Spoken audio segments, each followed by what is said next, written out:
ട്രേഡിംഗിൽ എല്ലാവരും സ്വപ്നം കാണുന്നത് പ്രോഫിറ്റ് മാത്രമല്ലേ? പക്ഷെ ഒരു റിയൽ ട്രേഡറിനെ അറിയൂ, അത് പ്രോഫിറ്റ് മാത്രമല്ല, അതിൽ discipline, patience, self control, lesson, loss എന്നിവയുടെ ഒരു മിക്സ്ഡ് ഫോർമേഷൻ ആണ്. 8 വർഷം മാർക്കറ്റ് എക്സ്പീരിയൻസിൽ ലേൺ ചെയ്ത് സർവൈവ് ചെയ്ത് സക്സസ്ഫുൾ ആയ ഒരു ട്രേഡർ ഇന്ന് നമ്മളുടെ കൂടെയുണ്ട്. പ്രോഫിറ്റിന്റെ പിന്നിലുള്ള സ്ട്രഗിളും ബിൽഡ് ചെയ്ത strategy, market reality, client approach ഇന്ന് നമ്മൾ ഡിസ്കസ് ചെയ്യാൻ പോവുകയാണ്. This is not about the trading success, this is the real journey behind it. Welcome to the podcast with mister Alphin. ആൽഫിന്റെ ട്രേഡിംഗ് ജേർണി എപ്പോഴാണ് സ്റ്റാർട്ട് ചെയ്തത്? എൻ്റെ ഒരു ട്രേഡിംഗ് കരിയർ സ്റ്റാർട്ട് ചെയ്തത് ഞാൻ MBA പഠിച്ചുകൊണ്ടിരുന്ന സമയത്താണ്. അപ്പം അതിന് മുമ്പെന്ന് വെച്ച് കഴിഞ്ഞാൽ ട്രേഡിങ്ങിനെ കുറിച്ച് അറിയാം, പക്ഷേ ഇത് ആരും ഒന്ന് പ്രോപ്പറായിട്ട് പറഞ്ഞു തന്നിട്ടില്ല എനിക്ക്. എൻ്റെ ഒരു ഫ്രണ്ട് ചെയ്യുന്നുണ്ടായിരുന്നു. അപ്പം ഞാൻ ചോദിക്കുമ്പോൾ അവിടെയും ഇവിടെയും തൊടാതൊക്കെ പുള്ളി പറയും. അതായത് നമ്മൾ പഠിക്കരുതെന്നോ അങ്ങനെ വല്ല ഉദ്ദേശിച്ചായിരിക്കാം മേ ബി. അപ്പം ഇങ്ങനെ ട്രേഡിങ് കേട്ടു. അപ്പം ഇങ്ങനെ കുറേ ടെക്നിക്കൽ ടേംസ് പറഞ്ഞപ്പോൾ ഞാൻ നോക്കിയപ്പം ഇതെന്നെ കൊണ്ട് പറ്റുന്നതല്ല എന്ന് വിചാരിച്ച് ഞാൻ അവോയ്ഡ് ചെയ്തു. അപ്പോൾ ഒരു കൊറോണയുടെ ടൈമൊക്കെ ആയ സമയത്ത് നമുക്കെങ്ങും പോകാൻ പറ്റില്ലല്ലോ. ആ സമയത്ത് ഞാൻ എൻ്റെ തൊട്ട് വീടിൻ്റെ താഴെ ഒരു ബ്രദറുണ്ട്. അപ്പോൾ ആ പുള്ളിക്കാരൻ്റെ അടുത്ത് വേറെ എങ്ങും പോകാൻ പറ്റില്ല. അപ്പോൾ നമ്മൾ ഒബ്വിയസ്ലി താഴോട്ട് പോയിരുന്ന് സംസാരിക്കുകയും എടുക്കുകയും ചെയ്യും. നമ്മൾ സംസാരിക്കാമെന്ന് പറഞ്ഞുകൊണ്ട് ചെല്ലുന്ന ഉടനെ പുള്ളി ഇങ്ങനെ എന്തൊക്കെയോ ഗ്രാഫൊക്കെ ഇങ്ങനെ മാപ്പ് നോക്കുന്നതിൻ്റെ തൊട്ട് ഇങ്ങനെ നോക്കിയിരിക്കും. അപ്പം എനിക്ക് മനസ്സിലായില്ല എന്താ ട്രേഡിംഗ് എന്ന് പറഞ്ഞാൽ ജസ്റ്റ് ടോക്കൺ എന്നാണ് ഉദ്ദേശിച്ചത്. ഇങ്ങനെ ക്യാൻഡിൽ വെച്ചിട്ട് ട്രേഡ് ചെയ്യുക അതൊന്നും എനിക്കറിയില്ലായിരുന്നു. അപ്പം ഞാൻ ചോദിച്ചത് എന്തോ സംഭവം എന്ന് ചോദിച്ചപ്പം ഇത് ട്രേഡിങ്ങാ. അപ്പം എന്താ സംഭവം എന്നിങ്ങനെ ഞാൻ കേട്ടിരുന്നു. അപ്പോൾ എല്ലാ ദിവസവും ഞാൻ ഇങ്ങനെ പോരും, മോളിൽ നിന്ന് താഴോട്ട് ഇറങ്ങി വന്നിട്ട് അവരുടെ വീട്ടിൽ ഇരുന്നിട്ട് ഇതെല്ലാം നോക്കുന്നേ. അപ്പം പുള്ളി പഠിക്കുന്നതിൻ്റെ കൂട്ടത്തിൽ തന്നെ ഞാൻ അങ്ങനെ അവിടെ ഇരുന്നു. പുള്ളി എനിക്കത് കുറച്ച് പറഞ്ഞു തന്നപ്പോൾ എനിക്ക് ഇൻട്രസ്റ്റ് ആയിട്ട് തോന്നി. ആ സമയത്ത് ഇന്ത്യൻ മാർക്കറ്റിലാണ് ഞാൻ സ്റ്റാർട്ട് ചെയ്തത്. അപ്പോഴെന്ന് വെച്ച് കഴിഞ്ഞാൽ നമുക്ക് സ്റ്റോക്കിലാണ് ഞാൻ ഇൻവെസ്റ്റ് ചെയ്തുകൊണ്ടിരുന്നത്. എല്ലാം കൊറോണ വന്നൊരു ക്രാഷ് വന്ന സമയത്ത് എല്ലാം ഡൗൺ ആയി കിടന്നതാണ്. അപ്പോൾ ഏതൊരു സ്റ്റോക്കിൽ ഇൻവെസ്റ്റ് ചെയ്താലും ഒരു 10%, 20% ക്വിക്ക് റിട്ടേണാണ് ഒരു മാസത്തിനുള്ളിൽ തന്നെ. അപ്പം എനിക്ക് പറഞ്ഞു തന്നു, ഞാനത് അപ്ലൈ ചെയ്ത് നോക്കിയപ്പം വർക്ക് ആവുന്നുണ്ട്. അപ്പോൾ ഞാനിപ്പോൾ എൻ്റെ പപ്പയോട് പറഞ്ഞു, പപ്പ എനിക്കൊരു 25,000 റുപ്പീസ് താ, എനിക്കൊന്ന് ട്രേഡ് ചെയ്യാനാ. അപ്പം ആ പുള്ളി പറഞ്ഞപ്പോഴേ എനിക്ക് പൈസ ഇങ്ങ് തന്നു. എന്നിട്ട് ഞാൻ ജസ്റ്റ് ഒരു സ്പ്ലിറ്റ് ചെയ്തിട്ട് ഞാൻ ജസ്റ്റ് ഇട്ടു. അപ്പോൾ എന്ത് സാധനം മേടിച്ചാലും അതങ്ങ് കയറുക. അപ്പോൾ അവർക്ക് ട്രേഡിംഗ് എന്താണെന്നോ ഒന്നും അറിയത്തില്ല. അപ്പോൾ അവർ നോക്കുമ്പം എന്തൊക്കെയോ പൈസ ഉണ്ടാക്കുന്നുണ്ട് അവൻ, എന്താണെന്ന് റിയൽ അവർക്ക് മനസ്സിലാവുന്നില്ല, അവർക്കൊന്നും അറിയുന്നില്ല. അപ്പം ഞാൻ ഇതുപോലെ പറഞ്ഞു, പപ്പ ഇങ്ങനെയാണ് കാര്യങ്ങൾ, പൈസ വരും, നമുക്ക് ഇച്ചിരി പൈസ ഇറക്കിയാൽ പൈസ ഉണ്ടാക്കാം എന്നുള്ളൊരു കോൺസെപ്റ്റിലോട്ട് വന്നു. അപ്പം ഞാൻ പറഞ്ഞല്ലേ ഒരു 25,000 റുപ്പീസാണ് എൻ്റെ കയ്യിലോട്ട് അന്ന് തന്നത് ട്രേഡ് ചെയ്യാൻ വേണ്ടി. ആ ഒരു എമൗണ്ട് വെച്ചിട്ടാണ് ഞാൻ ട്രേഡിങ്ങിലേക്ക് ഇറങ്ങിയത് ഫസ്റ്റ് ഓഫ് ഓൾ. അപ്പം ജസ്റ്റ് സ്റ്റോക്കുകളിൽ പർച്ചേസ് ചെയ്തു, പ്രോഫിറ്റ് എടുക്കുന്നു, എന്തെങ്കിലുമൊക്കെ ചെയ്യാൻ പറ്റി, അപ്പം വീട്ടിൽ കൊടുക്കാൻ പറ്റി ഒന്ന്. അപ്പോൾ അവരെന്തൊക്കെയോ ഏണിങ്സ് കിട്ടുന്നുണ്ടെന്ന് മനസ്സിലായി. ട്രേഡിങ് എന്താണെന്നോ ഒന്നും പ്രോപ്പർ അവർക്ക് അറിയില്ല, ഇച്ചിരി ഏജ്ഡ് ആയിട്ടുള്ളവരാ. അപ്പം ജസ്റ്റ് ഞാനിങ്ങനെ നോക്കിയ സമയത്ത് ഫോറക്സ് എന്ന് പറഞ്ഞൊരു കോൺസെപ്റ്റ് ഞാൻ തന്നെ പറഞ്ഞു. അപ്പോൾ ഇന്ത്യൻ മാർക്കറ്റായിരുന്നു ഞാൻ അന്നേരം ചെയ്തുകൊണ്ടിരുന്നത്. അപ്പോൾ അതിനെക്കുറിച്ച് കൂടുതൽ അറിയാൻ വേണ്ടി ഞാൻ കോഴ്സ് എടുത്തു. നല്ലൊരു മെൻറ്ററെ കിട്ടി എനിക്ക്. അതായത് അതൊരു അടുത്തുള്ള ഒരാൾ തന്നെയാണ്. അപ്പം അദ്ദേഹത്തിൻ്റെ അടുത്ത് നിന്ന് ഞാൻ കുറേ കാര്യങ്ങൾ പഠിച്ചു. പിന്നെ പഠിച്ചതിന് ശേഷം ഞാൻ അതിലേക്കൊന്ന് ഇറങ്ങി. ആ ഒരു ജേർണി എന്ന് പറയുന്നത് ഇന്ത്യൻ മാർക്കറ്റ് എന്ന് പറയുമ്പോൾ നല്ല പേഷ്യൻസോടുകൂടി ഒരു ക്വിക്ക് മണി അല്ല. ഫോറക്സ് എന്ന് പറയുമ്പോൾ നമുക്കൊരു ഇൻട്രാഡേ ട്രേഡിങ്, ഇന്ത്യൻ മാർക്കറ്റിൽ ഇൻട്രാഡേ ചെയ്യാം. ഞാൻ സ്വിങ് ആണ് ഞാൻ അവിടെ ചെയ്തുകൊണ്ടിരുന്നത്. ഒരു 6 മന്ത്സ് അല്ലെങ്കിൽ ഒരു 2-3 മന്ത്സ് വരെ ഹോൾഡ് ചെയ്തുള്ള ഒരു ട്രേഡിംഗ് സ്റ്റൈലാണ് ഞാൻ ചെയ്തുകൊണ്ടിരുന്നത്. അപ്പം ഒരു ഇൻട്രാഡേ ട്രേഡിങ്ങിൽ ഏറ്റവും കംഫർട്ടബിൾ എന്നെനിക്ക് തോന്നിയത് ഒരു ഫോറക്സ് മാർക്കറ്റിലോട്ട് വന്നപ്പോഴാണ്. അപ്പം പിന്നെ ഞാൻ ആ ഒരു വേയിലോട്ടാണ് കയറിയത് മാർക്കറ്റിൽ. ആദ്യത്തെ ട്രേഡിംഗ് എക്സ്പീരിയൻസ് എങ്ങനെയായിരുന്നു? പ്രോഫിറ്റിലായിരുന്നോ അല്ല ലോസിലായിരുന്നോ പോകണ്ടായിരുന്നു? ഒബ്വിയസ്ലി ഞാൻ പറഞ്ഞായിരുന്നല്ലോ, അതൊരു നല്ലൊരു ഇൻവെസ്റ്റ്മെന്റ് ടൈം ആയിരുന്നു. അപ്പോൾ ആ ഒരു ടൈമിൽ ഇൻവെസ്റ്റ് ചെയ്ത പ്രോഫിറ്റ് തന്നെ ഒബ്വിയസ്ലി വന്നുകൊണ്ടിരുന്നത്. ആ ഒരു 2-3-6 മന്ത്സോളം നമ്മൾ എന്ത് ചെയ്താലും അത് പ്രോഫിറ്റ് ആയിരുന്നു. അപ്പോൾ എനിക്ക് ലോസ് ആ ഒരു ടൈമിൽ വന്നില്ല. അത് കണ്ടിട്ടാണ് വീട്ടിൽ നിന്ന് എനിക്ക് കുറച്ച് പൈസ തന്നത്. അതിനുശേഷം ഞാൻ പൈസ ഒന്ന് കൂട്ടിയപ്പോഴാണ് ഞാൻ ഫോറക്സിലേക്ക് ഇറങ്ങിയെന്ന് പറഞ്ഞില്ലേ. പിന്നെ ഫോറക്സ് ട്രേഡിങ്ങിലേക്ക് മാറി. അപ്പം അതിലാണെങ്കിലും എന്താണെന്നോ പ്രോപ്പർ നമുക്ക് അറിയില്ല. ജസ്റ്റ് നമ്മളൊരു ഗ്രീൻ ക്യാൻഡിൽ കണ്ടിട്ട് ബൈയും റെഡ് ക്യാൻഡിൽ കണ്ട സെല്ലും എന്നാണ് അന്നേരത്തെയും ഒരു കോൺസെപ്റ്റ്. അതിനെക്കുറിച്ച് കൂടുതലൊരു ബാക്കിലോട്ട് ഇറങ്ങി അതിന്റെ പ്രവർത്തന രീതി, അതെന്താണ് അതിന്റെ സൈക്കോളജി ബിഹൈൻഡ് ദ ക്യാൻഡിൽ, അത് ഞാൻ മനസ്സിലാക്കിയിട്ടില്ല. ബട്ട് പൈസ ഉണ്ടാക്കുന്നുണ്ടായിരുന്നു. അപ്പോൾ നമ്മൾ ഇനീഷ്യലി ഇങ്ങനെ ചെയ്ത് വരുമ്പം നമുക്ക് നാട്ടിൽ നിൽക്കാൻ ഒരു വട്ടച്ചെലവിനൊരു 25,000 രൂപ 30,000 രൂപയൊക്കെ മതി. അപ്പോൾ അത് ഞാൻ എങ്ങനെയൊക്കെയോ ഉണ്ടാക്കുന്നുണ്ട്. അത് ട്രേഡ് ചെയ്തിട്ട് ലോസും വരും പ്രോഫിറ്റും വരും. പക്ഷേ മന്ത് എൻഡിൽ ചെറിയ ചെറിയ പ്രോഫിറ്റ് എടുക്കുന്നുണ്ട്. അപ്പോൾ കുറേ കഴിഞ്ഞപ്പം നമ്മൾ എന്ത് ചെയ്തു, ലോട്ട് സൈസ് എന്ന് പറഞ്ഞൊരു കാര്യമുണ്ട് ഇതിനകത്തിൽ. അപ്പോൾ റിസ്ക് കൂടുമ്പോഴും കുറയുമ്പോഴും നമ്മുടെ ഇക്വിറ്റി നോക്കണം എന്നുള്ളൊരു ചിന്ത അന്നേരം എൻ്റെ മനസ്സിലില്ല.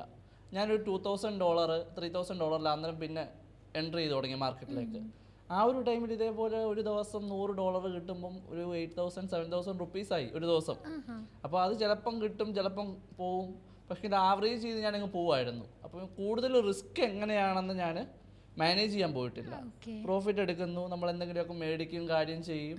ആ ഒരു ജേർണി അങ്ങനെയാണ് എൻ്റെ അങ്ങനെ പൊക്കോണ്ടിരുന്നത്. വീട്ടുകാർക്കും അതേപോലെയാണ്, പ്രോഫിറ്റ് ഉണ്ടാക്കണ്ടല്ലോ, പിന്നെ ചോദിക്കേണ്ട ആവശ്യമില്ലല്ലോ. അപ്പോൾ അവരെ സംബന്ധിച്ച് നോക്കുമ്പം എന്താണെന്നില്ല, അവൻ പൈസ ഉണ്ടാക്കുന്നുണ്ട് എന്നുള്ള ചിന്തയേ ഉള്ളൂ. പൈസ പോകുന്ന ഒരു സ്റ്റേജിലേക്ക് ഞാൻ അന്നേരം കണ്ടിട്ടില്ല, അവരും കണ്ടിട്ടില്ല എന്നെ. മനസ്സിലായില്ലേ? അങ്ങനെയാണ് ഞാനിത് മുമ്പോട്ട് പോയത്. അപ്പോൾ കുറേ കഴിഞ്ഞ സമയത്ത് ഈ ന്യൂസ് ഒക്കെ ഉണ്ട്, ഫണ്ടമെന്റലിയും കൂടെ നോക്കണമെന്ന് എനിക്ക് അറിയില്ലായിരുന്നു. അപ്പം ഞാൻ ടെക്നിക്കലി കുറച്ച് കാര്യങ്ങളൊക്കെ നോക്കും, കുറച്ച് പാറ്റേൺസും അങ്ങനെയൊക്കെ നോക്കിയിട്ട് നമ്മളങ്ങ് ചെയ്യുക. ഈ ഫണ്ടമെന്റൽ ന്യൂസ് ടൈമിൽ ട്രേഡ് എടുക്കാതിരിക്കുകയാണ് ഏറ്റവും ഒരു ബിഗിനറെ സംബന്ധിച്ച് നല്ലത്. അപ്പോൾ അതെനിക്ക് അറിയില്ലായിരുന്നു. ഞാൻ ആ ഒരു ടൈമിൽ ഒരു വലിയൊരു ലോട്ട് ഇട്ടു. അതിപ്പോൾ നമ്മളെന്തുവാ നമ്മൾ ചെയ്യുന്നത് വെച്ചാൽ ഒരു $10 $20 $30 നമ്മൾ കട്ട് ചെയ്യുക. കാരണം നമുക്കത് പേഷ്യൻസ് ഇല്ല. കാരണം തിരിച്ചു പോയാൽ നഷ്ടമാകുമല്ലോ എന്ന് പ്രതീക്ഷിച്ച് നമ്മൾ ആ $30 $10 കട്ട് ചെയ്യും. അപ്പം താഴേക്ക് വരുമ്പോൾ മാർക്കറ്റ് ലോസ് വരുമ്പോൾ നമ്മളത് എന്തുവാ ഹോൾഡ് ചെയ്യും. കാരണം നഷ്ടത്തിൽ ക്ലോസ് ചെയ്യാൻ നമുക്ക് പറ്റില്ല. അപ്പോൾ ഞാൻ ഇങ്ങനെ അതങ്ങ് വെച്ചുകൊണ്ടിരുന്നു, തിരിച്ച് കയറുമല്ലോ എന്നുള്ളൊരു പ്രതീക്ഷയിൽ.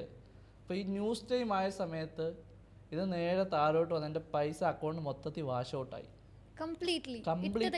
അതായത് ഒരു $3,000 മൊത്തത്തിൽ അങ്ങ് പോയി. അപ്പം എനിക്ക് മനസ്സിലായില്ല, വാഷ് ഔട്ട് എന്നുള്ള ഒരു സെനാരിയോ ഞാൻ അന്നേരമാണ് കാണുന്നത്. കാരണം ഇന്ത്യൻ മാർക്കറ്റിൽ ഞാൻ അത് ഫീൽ ചെയ്തിട്ടില്ല. പ്രോഫിറ്റ് തന്നെ വന്നേ, ഫോറക്സിലേക്ക് വന്നപ്പം വാഷ് ഔട്ട് കംപ്ലീറ്റ്ലി. അപ്പോൾ പെട്ടെന്നുള്ള ഒരു ഇൻസിഡൻറ്റ്, നമ്മൾ ഫോൺ നോക്കുമ്പോൾ 0 എന്ന് എഴുതി കാണിച്ചേക്കുന്നു. അപ്പോൾ എന്താണെന്ന് മനസ്സിലായി. ഞാൻ ഹിസ്റ്ററിയിൽ പോയപ്പോൾ ഫുള്ള് ലോസിലങ്ങ് കട്ടായി. അപ്പം നമ്മുടെ മനസ്സിലുണ്ടല്ലോ നമ്മളൊരു സ്ട്രെസ്സ് ടെൻഷൻ എല്ലാം കൂടെ കയറിയിട്ട് എന്ത് ചെയ്യണമെന്നറിയാതെ, കാരണം പപ്പായോട് പറയണം, ആൻസർ പറയണം, പൈസ പോയതാ. ഇപ്പം $3,000 എന്ന് വെച്ചാൽ ഏകദേശം 3 ലക്ഷം രൂപയ്ക്ക് അടുത്തുണ്ട്. അപ്പം പുള്ളിയോട് ഞാൻ പറഞ്ഞു 1 ലക്ഷം രൂപ ഇറക്കുക, അങ്ങനെ ഒന്ന് തന്നു, പിന്നെ ഒരു ഒന്നുകൂടെ മേടിച്ചു, ഇങ്ങനെ ക്യാപിറ്റൽ കൂട്ടുമായിരുന്നു ഞാൻ. അപ്പം പുള്ളിക്കാരൻ സേവ് ചെയ്ത് വെച്ചതിനകത്തുനിന്ന് ഞാൻ ഇങ്ങോട്ട് എടുക്കുക. അപ്പം പുള്ളി വിചാരിക്കുന്നത് ഇവിടെ സേഫ് ആണെന്നാണ് വിചാരിച്ചത്. അപ്പം ഞാനത് ഒരു സൈഡിൽ കൂടെ ലോസ് കൊണ്ടുപോകായിരുന്നു. അതെനിക്ക് അറിയില്ലായിരുന്നു. ഒബ്വിയസ്ലി അത് ഞാൻ ലോസ് ഹോൾഡ് ചെയ്ത് അതങ്ങ് പോവുമായിരുന്നു ആ അക്കൗണ്ട്. അപ്പോൾ എനിക്ക് കാര്യം മനസ്സിലായി, ഇങ്ങനെയല്ല ഇത് ചെയ്യേണ്ടതെന്ന് മനസ്സിലായി. ആ ഒരു പ്രോപ്പർ ഫസ്റ്റ് ലേണിംഗ്, നമുക്കൊരു ഗൈഡൻസ് റൈറ്റ് കിട്ടിയില്ലെങ്കിൽ, ഇപ്പം ഒബ്വിയസ്ലി ട്രേഡിങ്ങിൽ ഇറങ്ങുന്ന ഒരാൾക്ക് നമ്മൾ റൈറ്റ് കാര്യം പറഞ്ഞു കൊടുത്താലും അവർ ചെയ്യില്ല. എന്താ റീസൺ എന്ന് വെച്ച് കഴിഞ്ഞാൽ, ഇതൊരു പൈസ ഉണ്ടാക്കുന്ന പരിപാടിയല്ലേ, ഒരു ക്വിക്ക് മണി സെറ്റപ്പാണ്. അപ്പം മനുഷ്യൻ്റെ ഒരു ആർത്തിയാണ് നമ്മുടെ ഇമോഷൻ എല്ലാം മാറുന്നത്. നമുക്കത് പൈസ വേണം, പൈസ ഉണ്ടാക്കണം എന്നുള്ള ചിന്തയിൽ ഇരിക്കുന്നത് കൊണ്ടാണ്. ഒരു റൈറ്റ് സെറ്റപ്പിന് വേണ്ടി വെയിറ്റ് ചെയ്ത് കഴിഞ്ഞാൽ മാർക്കറ്റിൽ ഒബ്വിയസ്ലി എല്ലാവർക്കും പൈസ ഉണ്ടാക്കാൻ പറ്റുന്ന ഒരു ടൈമുണ്ട്. നമ്മൾ പേഷ്യൻസ് ഇല്ലാത്തത് കൊണ്ടാണെന്ന് അന്നേരം ഞാൻ മനസ്സിലാക്കി. നമ്മൾ ചുമ്മാ ബ്ലൈൻഡ്ലി പോയി ഒരു ട്രേഡ് എടുക്കുന്നു, എന്തൊക്കെയോ ചെയ്യുന്നു, പൈസ ഉണ്ടാക്കുന്നുണ്ട്. അത് ട്രേഡിങ് ചെയ്തിട്ടല്ല അവർ ചെയ്യുന്നത്, ഒരു പ്രോപ്പർ സെറ്റപ്പിലോ അനാലിസിസിലോ അല്ല, ഒരു ഗാംബ്ലിംഗ് മൈൻഡ് സെറ്റിൽ അവർ ചെയ്യുക. ചിലരെന്ത് ചെയ്യും, പൈസ കൂടുതൽ ഇട്ടിട്ട് അതങ്ങ് ഹോൾഡ് ചെയ്യും, SL എടുത്ത് കളയും, ടേക്ക് പ്രോഫിറ്റും എടുത്ത് കളയും. അങ്ങനെയൊന്നും ചെയ്തിട്ട് കുറച്ച് നാളത്തേക്ക് കിട്ടും, but at the end of the day അവർ ലോസ് ആയിരിക്കും. അത് അവർ മനസ്സിലാക്കത്തില്ല പറഞ്ഞു കഴിഞ്ഞാൽ. ലോസ് ആയി എന്ന് പറഞ്ഞിട്ടുണ്ടായതല്ലേ, അത് ഒബ്വിയസ്ലി അത് അച്ഛൻ്റെ ഫണ്ടാണല്ലോ. സോ അതെങ്ങനെ മാനേജ് ചെയ്ത്, അച്ഛൻ്റെ ഫ്രണ്ടിൽ പോയിട്ട് ലൈക്ക് ക്യാഷ് ലോസ് ആണ് എന്നൊക്കെ പറഞ്ഞിട്ട് അതെങ്ങനെ മാനേജ് ചെയ്ത്? ആക്ച്വലി അത് അച്ഛൻ അറിഞ്ഞിട്ടില്ല ആ പൈസ പോയ കാര്യം. നമ്മൾ എന്തെങ്കിലും ഉണ്ടെങ്കിൽ നമ്മൾ എന്തോ ചെയ്യുന്നത്, അമ്മമാരോട് ആദ്യം പറയുന്നത് അല്ലേ. അപ്പോൾ ഞാൻ അമ്മയോട് പറഞ്ഞു, അമ്മയെ കുറച്ച് പൈസ പോയി. എത്ര? ഞാൻ പറഞ്ഞു ഒരു 2-3 ലക്ഷം രൂപ പോയി. അമ്മ അത് പപ്പായോട് പറയട്ടെ. അപ്പോൾ ഞാൻ പറഞ്ഞു വേണ്ട. അപ്പം മമ്മി അതൊന്നും പറഞ്ഞൊന്നുമില്ല. അപ്പോൾ ഇങ്ങനെ തന്നെയായിരുന്നു അത് പോയത്. അപ്പം പൈസ പോയതിന് ശേഷം നമുക്ക് എന്തെങ്കിലും ചെയ്യണമല്ലോ. ആ ഒരു 2-3 ഡേയ്സ് നമ്മൾ എന്ത് ചെയ്തു, ഒരു വല്ലാത്തൊരു ഡൗൺ ഫേസിലാണ്. കാരണം അങ്ങനെ ഒരു ഇൻസിഡൻറ്റ് കണ്ടിട്ടില്ല. ഒരു 3 lakhs അടുത്ത് എമൗണ്ട് പോയപ്പം പെട്ടെന്ന് നമുക്ക് എന്ത് ചെയ്യണമെന്ന് അറിയാതായി പോയി പെട്ടെന്ന് ഞാൻ. അതായിരുന്നു എൻ്റെ ഒരു തുടക്കത്തിൽ. മമ്മി അങ്ങനെയാണല്ലോ, അച്ഛനോട് എന്തായാലും പറഞ്ഞിട്ടുണ്ടാവില്ലല്ലോ. അത് പിന്നെ മനസ്സിലായി പുള്ളിക്ക്. എങ്ങനെയാന്ന് വെച്ച് കഴിഞ്ഞാൽ വീട്ടിൽ ഞാനിങ്ങനെ പറഞ്ഞു, പപ്പ ഒരു 2 ലക്ഷം രൂപ 3 രൂപ ഞാനൊരു 10,000 വെച്ച് മാസം തരാം എന്നൊരു കോൺസെപ്റ്റ് പറഞ്ഞായിരുന്നു. അപ്പോൾ ഇടയ്ക്ക് പുള്ളി എന്നെ കുറച്ച് കഴിയുമ്പോൾ പറയും, 10,000 രൂപ കിട്ടിയില്ല ഈ മാസത്തെ, ഇങ്ങനെ പറയും. അപ്പോൾ വേണ്ടിയിട്ടല്ല, പുള്ളി എനിക്കായിട്ട് തന്നതാ. പക്ഷെ നമ്മൾക്ക് ആ ഒരു പറഞ്ഞൊരു ഗ്യാരണ്ടി അവിടെ കൊടുക്കാൻ പറ്റാഞ്ഞതുകൊണ്ട് ഇങ്ങനെ ചോദിക്കും. അപ്പോൾ കുറേ കഴിഞ്ഞപ്പോൾ മനസ്സിലായി ആ പൈസ പോയി എന്ന് മനസ്സിലായി. പുള്ളിക്ക് ഡൗട്ടായി, പിന്നെ കൺഫേം ആയി. അപ്പോൾ അതിനുശേഷം ഇതുപോലെ ഞാനിങ്ങനെ കോഴ്സ് കൊടുക്കുക, ജസ്റ്റ് കാര്യങ്ങളൊക്കെ പഠിപ്പിക്കും, സിഗ്നൽസ് കൊടുക്കുമായിരുന്നു. അപ്പം നമുക്കൊരു സ്കില്ലുണ്ടല്ലോ, ആ സ്കില്ല് വെച്ചിട്ട് നമുക്ക് ഒരു ക്യാഷ് ചെയ്യുന്നതുകൊണ്ട് നോ പ്രോബ്ലമാണ് അല്ലേ. അപ്പം കുറേ ലോസസ് എനിക്ക് സംഭവിച്ചല്ലോ. അപ്പോൾ എനിക്ക് മനസ്സിലായി ഇതൊരു ഞാൻ ജേർണിയായിട്ട് മുമ്പോട്ട് പോകണമെങ്കിൽ ഇതിൻ്റെ ഡീറ്റെയിൽ എന്താണെന്ന് പഠിച്ചേ പറ്റൂ. കാരണം പൈസ പോയപ്പോഴാണ് ഞാൻ അതിൻ്റെ ഫാക്ടർ എന്താണെന്ന് മനസ്സിലാക്കിയത്. അപ്പോൾ ഞാൻ ഡീറ്റെയിൽ ആയിട്ട് പഠിക്കാൻ തീരുമാനിച്ചു. ഓൾറെഡി ഞാൻ പഠിച്ചതാണ്, പക്ഷേങ്കിൽ ആ ഒരു പഠനം പോരാ എന്ന് മനസ്സിലാക്കിയത് എനിക്ക് ലോസ് വന്നപ്പോഴാണ്. റിയൽ മാർക്കറ്റ് എന്താണെന്ന് മനസ്സിലാക്കണമെങ്കിൽ അതിൻ്റെ ബാക്ക് എൻഡ് തന്നെ മനസ്സിലാക്കിയിരിക്കണമെന്ന് മനസ്സിലായി. ആ ഒരു ടൈമിൽ ഞാൻ ഇങ്ങനെ ഓരോ റെഫർ ചെയ്യാൻ തുടങ്ങി, കുറേ യൂട്യൂബ് വീഡിയോസ് റെഫർ ചെയ്യാൻ തുടങ്ങി. ഇങ്ങനെ ഞാൻ ചെയ്ത് വന്നപ്പം എനിക്ക് ഞാൻ ക്യാപിറ്റൽ വേണമല്ലോ. അപ്പോൾ നമ്മുടെ ഈ ക്യാപിറ്റൽ ഇല്ല. അപ്പോൾ നമ്മൾ എന്ത് ചെയ്യും, ഒരു ടെലഗ്രാം ചാനൽ, വാട്സപ്പ് ചാനലൊക്കെ തുടങ്ങിയിട്ട് ഈ ട്രേഡ് ചെയ്യുന്നവരെ ഒരു ഹെൽപ്പിംഗ് മെൻറ്റാലിറ്റി എന്ന രീതിയിൽ ഞാനൊരു ചാനൽ സ്റ്റാർട്ട് ചെയ്തു. അപ്പോൾ അതിന് ഞാൻ അന്നേരം എൻ്റെ പേര് ടഫ് ബോയ് എന്നായിരുന്നു ഞാൻ ഇൻസ്റ്റാഗ്രാമിൽ ജസ്റ്റ് അറിയപ്പെട്ടുകൊണ്ടിരുന്നത്. അങ്ങനെയാണല്ലേ ടഫ് ബോയ് എന്നുള്ളൊരു പേര് ലൈക്ക് ഇൻസ്റ്റാഗ്രാമിലും ഇതിലൊക്കെ? അതെ. അപ്പോൾ tough boy trader premium signals എന്നൊക്കെ പറഞ്ഞൊരു ചാനൽ ഞാൻ സ്റ്റാർട്ട് ചെയ്തു. അപ്പോൾ ആ ഒരു ചാനലിൽ ഞാൻ ഫ്രീ സിഗ്നൽസ് ആണ് ആദ്യം കൊടുത്തുകൊണ്ടിരുന്നത്. ആ ഒരു സിഗ്നലിൽ കുറേ പേര് എങ്ങനെയൊക്കെയോ ആഡ് ആയിട്ടുണ്ട്. ഒരു 300 പേരുണ്ടായിരുന്നു ആ ഒരു ചാനൽ. നമ്മൾ നമ്മുടെ ഫ്രീ കൊടുക്കുന്നു, എന്നിട്ട് കുറച്ച് കഴിഞ്ഞിട്ട് ഞാൻ എന്ത് ചെയ്തു, അത് പെയ്ഡ് ആക്കി. എങ്ങനെയുണ്ട്, എൻ്റെ ഒരു സക്സസ്ഫുൾ ആണോ എന്ന് ഞാൻ ടെസ്റ്റ് ചെയ്തതിന് ശേഷം ഞാൻ പെയ്ഡ് ആണെന്ന് പറഞ്ഞു. അപ്പോൾ എനിക്ക് കുറച്ച് പെയ്ഡ് കിട്ടി. അപ്പോൾ അത് വെച്ചിട്ട് ഞാൻ എൻ്റെ കാര്യങ്ങളൊക്കെ ഒന്ന് റോൾ ചെയ്തു. പിന്നെ ക്യാപിറ്റൽ മെല്ലെ ഫ്രണ്ട്സിൻ്റെ നിന്നൊക്കെ ചെറിയ എമൗണ്ട് ഒക്കെ എടുത്തിട്ട് ഞാൻ എന്ത് ചെയ്തു, ട്രേഡിങ്ങിൽ വീണ്ടും സ്റ്റാർട്ട് ചെയ്തു. അങ്ങനെ ഞാനത് സ്റ്റാർട്ട് ചെയ്ത് തുടങ്ങിയിട്ടാണ് മാർക്കറ്റിൻ്റെ കാര്യങ്ങൾ എന്താണെന്നും എല്ലാം ഞാൻ പഠിച്ചു തുടങ്ങിയത്. അന്നേരവും നമ്മുടെ കയ്യിൽ എന്താണ്, ചെറിയൊരു എമൗണ്ട്, നമുക്ക് ചോദിക്കാൻ പറ്റുന്നത് ഒരു ചെറിയ എമൗണ്ടേ പറ്റത്തുള്ളൂ അല്ലേ. കാരണം എൻ്റെ ഒരു ഏജിലുള്ള ആരും വന്നിട്ട് ഒരു ഹൈ സെറ്റിൽഡോ ഇല്ലെങ്കിൽ ഒരു ജോലിയായിട്ട് ചെറിയ ജോലികളേ ഉള്ളൂ. അപ്പോൾ ഒരു ഫ്രണ്ട് എനിക്ക് ഇതുപോലെ ഒരു 1 lakh rupees തന്നു. എൻ്റെ ഒരു അടുത്ത സുഹൃത്താണ്. ഒരു 1 lakh rupees തന്നിട്ട് ഞാൻ അതിൽ ട്രേഡ് ചെയ്ത് മെല്ലെ നമ്മുടെ കാര്യങ്ങൾ റോൾ ചെയ്യും, പുള്ളിക്ക് കുറച്ച് കൊടുക്കും. ആ ഒരു രീതിയിലാണ് ഞാൻ ചെയ്തുകൊണ്ടിരുന്നത്. അപ്പോൾ അന്നേരം മനസ്സിലായത് ക്യാപിറ്റൽ ഇത് പോരാ എന്ന് മനസ്സിലായി എനിക്ക്. അപ്പോൾ എന്ത് ചെയ്യണം, നമുക്ക് എന്ത് ചെയ്യണമെന്നറിയാതെ അപ്പം ഒബ്വിയസ്ലി ഒരു 26 വയസ്സ് 27 വയസ്സായ ഒരാൾക്ക് വീട്ടിൽ കിട്ടുന്നൊരു പ്രഷറുണ്ട്. പ്രത്യേകിച്ച് ഒരു കല്യാണം കഴിക്കേണ്ട ഒരു ഏജ് കൂടി ആണെങ്കിൽ എന്തായിരിക്കും എന്നറിയാമല്ലോ. ഇപ്പം നമ്മൾ പുറത്തിറങ്ങുന്നുണ്ടെന്ന് ചോദിക്കും, മോനെ ജോലി ഇല്ലേടാ, അടുത്തത് കല്യാണം കഴിക്കുന്നില്ലേ, കല്യാണം ആവാറായില്ലേ, ജോലി വേണ്ടായോ നിനക്ക്. അപ്പം വീട്ടിൽ പൈസ കൊടുക്കുന്നതുകൊണ്ട് അവർക്ക് ഒരു ബോധേടല്ല. പക്ഷെ അവർ പുറത്തിറങ്ങുമ്പോൾ അവരോട് ചോദിക്കുമ്പം അവർ ആ പ്രഷർ എന്ത് ചെയ്യും, വീട്ടിൽ വന്നിട്ട് എൻ്റെ അടുത്താണ് കാണിക്കുന്നത്. നിന്നോട് വീട്ടിൽ പണിക്ക് പോകാൻ പറഞ്ഞാൽ പോകത്തില്ല, ഇതൊരു സ്ഥിര വരുമാനമാണോ എന്നൊക്കെ എന്നോട് ചോദിക്കും. ഇത് നീ എന്ത് കണ്ടിട്ടാണ് ഇതിന് മുമ്പോട്ട് നിൽക്കുന്നത്, ഇനി ക്യാപിറ്റൽ ഉണ്ടോ ഇരുന്ന് ചെയ്യാൻ. അപ്പോഴും എൻ്റെ ഒരു സെൽഫ് കോൺഫിഡൻസ് എന്ന് വെച്ചാൽ എൻ്റെ ഒരു സ്കില്ലായിരുന്നു. അതെനിക്ക് ഗ്രോ ചെയ്യാമെന്നുള്ള ഒരു കോൺഫിഡൻസ് എനിക്കുണ്ടായിരുന്നു. അപ്പോൾ എന്ത് ചെയ്യണമെന്നറിയാതെ നമ്മൾ എന്ത് ചെയ്തു, എന്നോട് ഒരു ഖത്തറിലേക്ക് പോകാൻ പ്ലാൻ ചെയ്തു.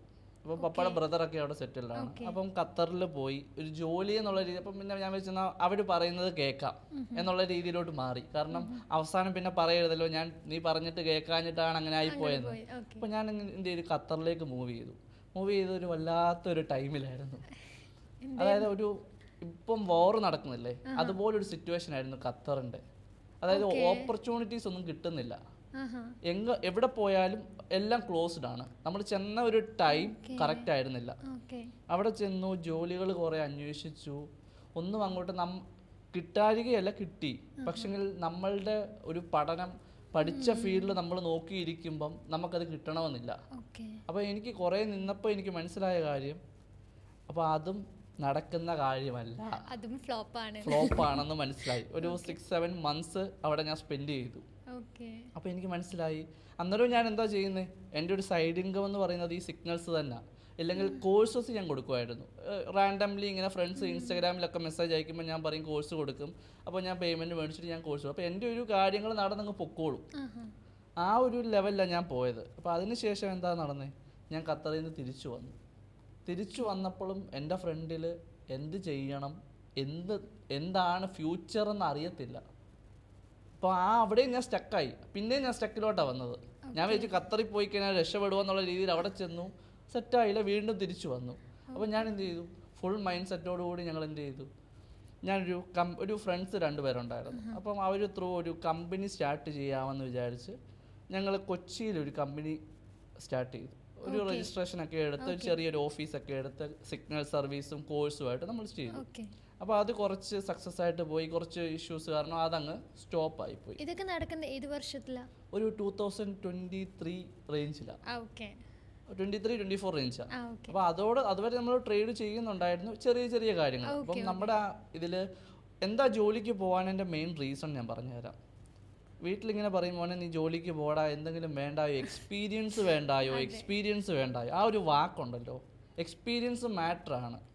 നമ്മൾ എന്താ ചെയ്യേണ്ടത്, എന്താ ചെയ്യുന്നത് എന്നുള്ളൊരു വ്യൂ ഉണ്ട് നമുക്ക്. എനിക്ക് എൻ്റെ ഇതിൽ കോൺഫിഡൻ്റ് ആയിരുന്നു. ഞാൻ എൻ്റെ എക്സ്പീരിയൻസ് ഞാനിങ്ങനെ നീട്ടി പോവുക. അന്നേരം എൻ്റെ ഫ്രണ്ട്സിന് കിട്ടുന്നത് മാക്സിമം ഒരു 25,000 ഇല്ലെങ്കിൽ ഒരു 15,000 കേരളത്തിൽ ജോലി ചെയ്യുന്ന ഒരു ഫ്രഷർക്ക് കിട്ടത്തുള്ളൂ. അപ്പോൾ ആ ഒരു എമൗണ്ട് ഞാൻ വീട്ടിൽ ഇരുന്ന് എടുക്കുന്നുണ്ട്. ഞാൻ പിന്നെ എന്തിന് ചൂസ് ചെയ്യണം, ഒരു 9 to 5 പോകണം എന്ന് ഞാൻ ചിന്തിച്ചു. നാട്ടിലെ കേസാണ് പറഞ്ഞ്, ഗൾഫിൽ വേറെ എമൗണ്ട് ഒക്കെ കിട്ടാൻ ചാൻസ് ഉണ്ട്. അപ്പോൾ ഇങ്ങനെ പോയതുകൊണ്ടാണ് ഞാൻ നാട്ടിലേക്ക് തിരിച്ചു വന്നപ്പോൾ സ്വന്തമായി ചെയ്യാമല്ലോ എന്നുള്ള രീതിയിൽ പോയത്. അപ്പോൾ ഇതേപോലെ ആ പഴയ ചാനലൊക്കെ ഒന്ന് പൊടി തട്ടി എടുത്തു. അപ്പം കുറേ സബ്സ്ക്രൈബേഴ്സ്, കൂടുതൽ ആൾക്കാർ ജോയിൻ ചെയ്തു. ആ ഒരു ജേർണി ഇങ്ങനെ അങ്ങ് മുമ്പോട്ട് പോകുമായിരുന്നു. അപ്പോൾ എൻ്റെ ഫിയാൻസി എന്നോട് പറയും, ജോലിക്ക് പോകണ്ടായോ, ഇത് മതിയോ, ഇതുകൊണ്ട് നിൽക്കാൻ പറ്റുമോ എന്ന് പുള്ളിക്കാരി എന്നോട് ചോദിക്കും. അപ്പോൾ ഞാനിതുപോലെ പറയും, ഇത് എന്നെ കൊണ്ട് ചെയ്യാൻ പറ്റുന്നതാ, എനിക്ക് പൈസ ഉണ്ടാക്കാൻ പറ്റുന്നുണ്ടല്ലോ, പിന്നെ എന്തിനാണ് ഞാനൊരു ജോലി എന്നുള്ളൊരു കോൺസെപ്റ്റായി ഞാൻ പുള്ളിക്കാരിയോട് സംസാരിച്ചുകൊണ്ടിരിക്കുന്നത്. അപ്പം ഞാനിങ്ങനെ തന്നെ എൻ്റെ മൈൻഡ് സെറ്റായിരുന്നു മൊത്തം. ഞാൻ ആ ഒരു 26 വയസ്സ് വരെയും എൻ്റെ മൈൻഡ് സെറ്റിൽ എനിക്ക് വിശ്വാസം ഉണ്ടായിരുന്നു, ഞാൻ ഇന്നല്ലെങ്കിൽ നാളെ ഈ ഒരു ഫീൽഡിൽ തന്നെ എന്തെങ്കിലുമൊക്കെ നേടുമെന്ന്. അപ്പോൾ അങ്ങനെ ഇരിക്കുമ്പോഴാണ് ഒരു രാത്രി ടൈമിൽ ദുബായിൽ നിന്ന് കോൾ വരുന്നു. അപ്പം എനിക്ക് ദുബൈയിൽ കസിൻസോ കാര്യങ്ങളോ ആരുമില്ല. ഞാൻ ഇങ്ങനെ ഫോൺ നോക്കുമ്പോൾ ദുബായ് നമ്പർ +971 എന്ന്. എന്നെ ആരാ ദുബായിൽ നിന്ന് വിളിക്കുന്നത്, അൺനോൺ നമ്പർ അല്ലേ? അപ്പോൾ ഞാനിങ്ങനെ നോക്കി ആരായിരിക്കും. അപ്പോൾ ഹലോ പറഞ്ഞു. അപ്പോൾ ഇതിന് പേര് ഇതുപോലെ പറഞ്ഞു. അപ്പോൾ ഞാൻ ഓർക്കുന്നുണ്ട്. അപ്പോൾ ഞാൻ വേറൊരു നമ്പറാണ് പുള്ളിയുടെ സേവ് ചെയ്ത് വെച്ച ഫോണിൽ. അപ്പോൾ എന്നോട് ഇത് കുറേ നേരം സംസാരിച്ചു. പുള്ളിക്ക് പറ്റിയ കുറേ മിസ്റ്റേക്കുകൾ, കുറേ ലോസസ്. അപ്പം എൻ്റെ ഇതൊക്കെ ഇഷ്ടപ്പെട്ടു, എങ്ങനെയാണ് ആൽഫിൻ ഇതിലോട്ട് എത്തിയത്, എൻ്റെ കുറേ കാര്യങ്ങൾ അറിയാൻ പുള്ളി എന്നോട് ചോദിച്ചു. അപ്പോൾ ആ ഒരു കോൺവെർസേഷൻ ഇങ്ങനെ ഡെയിലി റൊട്ടീൻ പോലെ ഇങ്ങനെ അത് മുമ്പോട്ട് പോവുക. ഐ തിങ്ക് പുള്ളി എല്ലാ ദിവസവും രാവിലെ ഡ്യൂട്ടിക്ക് പോകുന്ന സമയത്ത് എൻ്റെ അടുത്തൊരു കോള് കഴിഞ്ഞതിന് ശേഷമാണെന്ന് തോന്നുന്നു ഡ്യൂട്ടിക്ക് കയറുന്നത്. അപ്പോൾ ഞാനിങ്ങനെ ആലോചിച്ചു, എന്തുകൊണ്ട് എന്നെ ഇങ്ങനെ കിടന്ന് വിളിക്കുന്നു, എന്നെ കണ്ടിട്ടില്ല, എന്നിൽ എന്തുകൊണ്ട് ഇത്രയും വിശ്വാസം അർപ്പിക്കുന്നു എന്ന് എനിക്ക് തോന്നിപ്പോയി. കാരണം എന്നിൽ വീട്ടിൽ നിന്നോ ഇല്ലെങ്കിൽ എനിക്ക് റിലേറ്റീവ്സിൽ നിന്നോ ഒരു സപ്പോർട്ട് കിട്ടാത്തിടത്ത് ഒരു ദൈവം ഒരാളെ അയക്കുന്നു എന്ന് പറയത്തില്ലേ, അങ്ങനെ ഒരാളാണ് എൻ്റെ ജീവിതത്തിൽ ആ ഒരു ടൈമിൽ കടന്നു വന്നത്. അറിയാം, ആ ഒരു ടൈമിൽ ഞാൻ ഇതുപോലെ പപ്പയോട് പറഞ്ഞു, പപ്പ ഇതുപോലെ എനിക്കൊരു ഓപ്പർച്യൂണിറ്റി കിട്ടി, ഇതുപോലെ പുള്ളി പറഞ്ഞു ദുബൈയിലേക്ക് വന്നാൽ നല്ല ഓപ്പർച്യൂണിറ്റി, അപ്പം ട്രൈ ചെയ്യുമെന്ന് പറഞ്ഞപ്പോൾ ഞാൻ എൻ്റെ ഫിയാൻസിയോട് സംസാരിച്ചു. പുള്ളിക്കാരി പറഞ്ഞാൽ നല്ലതല്ലേ, നീ പഠിച്ച അല്ലെങ്കിൽ നിൻ്റെ ഒരു സ്കില്ല്, നീ ഇഷ്ടപ്പെട്ട ഒരു കാര്യം നീ ചെയ്യാൻ പോവല്ലേ, ചെയ്യുമെന്ന് പറഞ്ഞു. അങ്ങനെ ഞാനത് ദുബൈയിലേക്ക് വരികയായിരുന്നു. അങ്ങനെ ആള് വിളിച്ചൊരു റെക്കമെൻഡ് ചെയ്തു. പുള്ളിക്ക് പറ്റുന്ന അറിയാവുന്ന ഒരാളുമായിട്ട് റെക്കമെൻഡ് ചെയ്തതിന് ശേഷം ഞാൻ ഇങ്ങോട്ട് കയറി വരികയായിരുന്നു. ഞാൻ ഇതുവരെ എൻ്റെ ലൈഫിൽ ആ ഒരു ടൈമിൽ പുള്ളിയുമായിട്ട് നേരിട്ട് കണ്ടിട്ടില്ല. പക്ഷെ ഒരു 3 months ഒരു കോൺവെർസേഷൻ മീൻസ് എന്താണെന്ന് പറയാൻ അറിഞ്ഞുകൂടാ. അതേപോലെ ഡെയിലി കോൺവെർസേഷൻ. പക്ഷെ നമ്മൾ കണ്ടിട്ടോ ഇല്ല, കാര്യങ്ങളോ ഇല്ല. എന്തുകൊണ്ട് എന്നെ ഹെൽപ്പ് ചെയ്യുന്നു എനിക്ക് തന്നെ അറിഞ്ഞുകൂടാ. എന്താണ് ഞാൻ ചെയ്യേണ്ടതെന്ന് എൻ്റെ മുമ്പിൽ വന്ന് നിന്ന സമയത്ത് എൻ്റെ മുമ്പിലോട്ട് വന്നൊരു വ്യക്തിയാണ്. അപ്പോൾ ഞാൻ അങ്ങനെ ആ ഒരു ജേർണി കണ്ടിന്യൂ ചെയ്തു. അതിന് ശേഷം എനിക്കൊരു താഴോട്ടൊരു ലെവൽ വന്നിട്ടില്ല. ഞാൻ എൻ്റെ ഓരോ സ്റ്റെപ്പ് ബൈ സ്റ്റെപ്പ് ഗ്രോത്തിലേക്ക് തന്നെ, കാരണം എനിക്കത് ഫീൽ ചെയ്യുന്നുണ്ട്. ഞാൻ എന്താണോ എൻ്റെ ആ ഒരു 26-25 ഏജ് വരെ ഞാൻ നിന്നത്, ആ ഒരു ലെവലിലല്ല എനിക്ക് പറയും. എനിക്ക് ഇവിടെ വന്നതിന് ശേഷം കുറേ കണക്ഷൻസിലേക്കാണ് പുള്ളിക്കാരൻ എന്നെ ഇറക്കി വിട്ടത്. ഇതല്ല വേൾഡ്. ഞാനൊരു പത്തനംതിട്ടയ്ക്കകത്ത് ഇരിക്കുമ്പം ഇതല്ല ലോകം, ഇതല്ല റൂമിനകത്തല്ല നിൻ്റെ കംഫർട്ടബിൾ സോൺ എന്ന് മനസ്സിലാക്കിയത് ഞാൻ പുറത്തേക്ക് വന്നപ്പോഴാണ്. 10 പേരോട് സംസാരിച്ചപ്പോൾ എനിക്ക് മനസ്സിലായി, അതായത് നമ്മളുടെ കംഫർട്ടബിൾ സോണിൽ ഇരിക്കുമ്പോൾ നമ്മുടെ വേവ് ലെങ്ത് ഉള്ളവരുമായിട്ടാണ് നമ്മൾ സംസാരിക്കുന്നത്. പക്ഷെ നമ്മൾ ഒന്ന് മാറി ചിന്തിക്കുക. പുറത്തോട്ടിറങ്ങി രണ്ട് പേരോട് സംസാരിക്കുമ്പം അവരുടെ വ്യൂവും അവരുടെ കാര്യങ്ങളും കേൾക്കുമ്പോൾ നമുക്ക് കുറേ അറിവുകൾ നേടാൻ പറ്റുന്നുണ്ട്. എനിക്കത് കുറേ കാര്യങ്ങൾ പഠിക്കാൻ പറ്റി. എന്താണെന്നോ, ദുബായ് എന്നൊരു നഗരമുണ്ടല്ലോ, അത് എക്സ്ട്രീമിലി വേറൊരു ലെവലാണ്. നമുക്ക് എന്ത് ആഗ്രഹമുണ്ടോ അതിവിടെ വന്നാൽ നടക്കുമെന്ന് എനിക്ക് മനസ്സിലായി. എനിക്ക് കുറേ ആഗ്രഹങ്ങളുണ്ടായിരുന്നു. ഒരു അക്കാഡമി ഇല്ലെങ്കിൽ അക്കാഡമിക് ലെവലിൽ തന്നെ ഞാൻ ആഗ്രഹിച്ചത്. പക്ഷേ എനിക്കതിൻ്റെ ഒരു ടീമില്ല. അപ്പോൾ എൻ്റെ ഒരു ആഗ്രഹം എൻ്റെ മനസ്സിൽ ഞാൻ ഇങ്ങനെ കൊണ്ടു നടന്നെങ്കിലും ആ ആഗ്രഹത്തിന് എന്നെ സപ്പോർട്ട് ചെയ്യാൻ എൻ്റെ ഫാമിലിയും എൻ്റെ ഫിയാൻസിയൊക്കെ സപ്പോർട്ടായി. പിന്നെ കാര്യം ഞാൻ ട്രേഡിങ്ങിലേക്ക് വന്നു എന്താണെന്ന് മനസ്സിലായപ്പോൾ അവർ സപ്പോർട്ട് തന്നു. പക്ഷേ ഫിനാൻഷ്യലി എന്നൊരു പറഞ്ഞൊരു കാര്യമുണ്ട് അവിടെ. അപ്പോൾ എനിക്കിനി എൻ്റെ പപ്പയോട് ചോദിക്കാൻ പറ്റില്ല. കാരണം 26-27 വയസ്സാകുമ്പം എങ്ങനെയാണ് ഒരു മകൻ അപ്പനോട് ചോദിക്കുന്നത്, പപ്പ കുറച്ച് ഉളുപ്പുണ്ട് അല്ലേ? അപ്പോൾ എനിക്കത് ചോദിക്കാൻ തോന്നിയില്ല.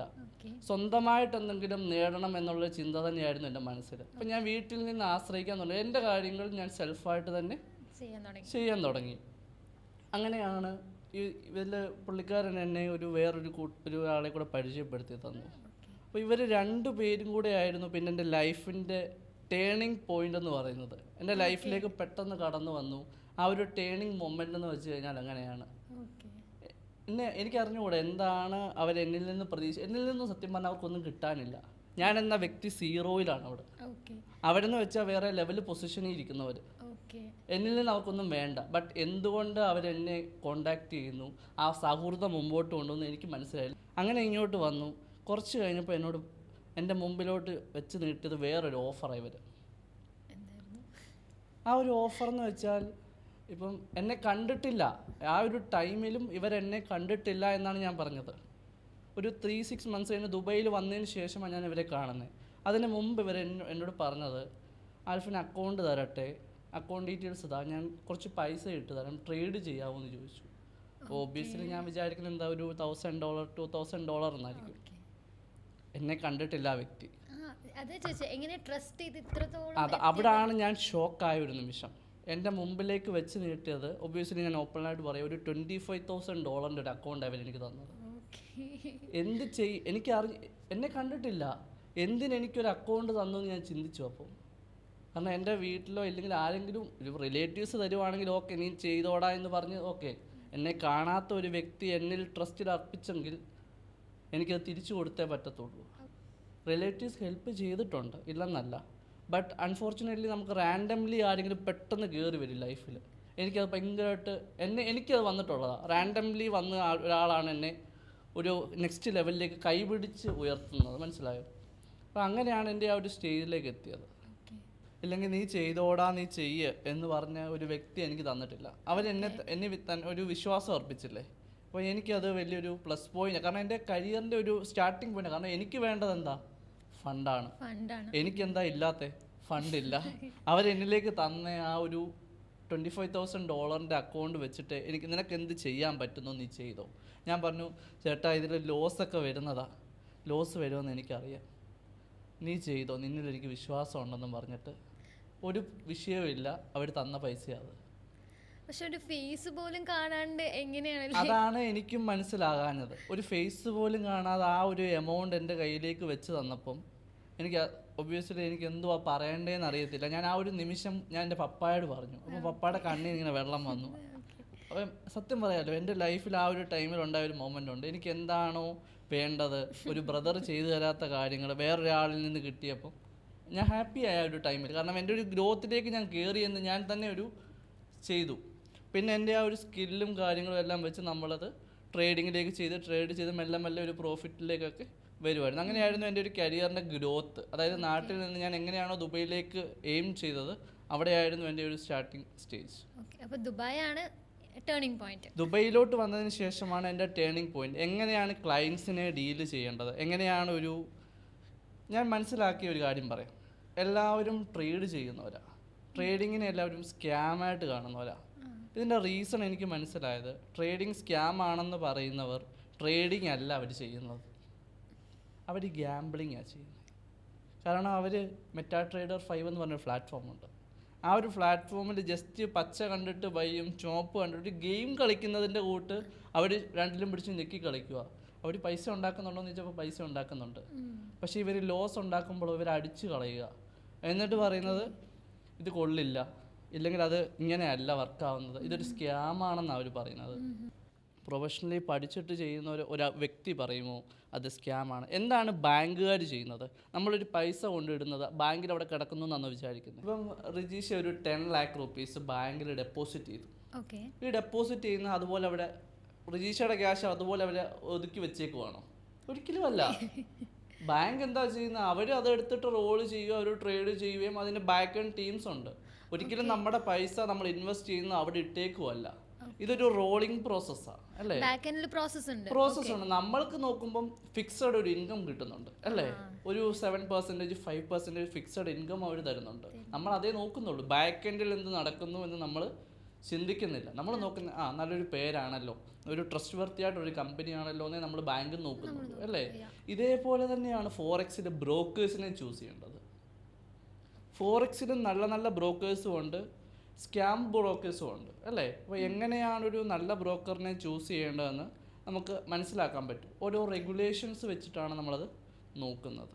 അപ്പം ട്രേഡിങ്ങിനെ സ്കാമായിട്ട് കാണുന്നവർ ശരിക്കും ട്രേഡിങ് പഠിച്ചിട്ട് ചെയ്യുന്നവരല്ല.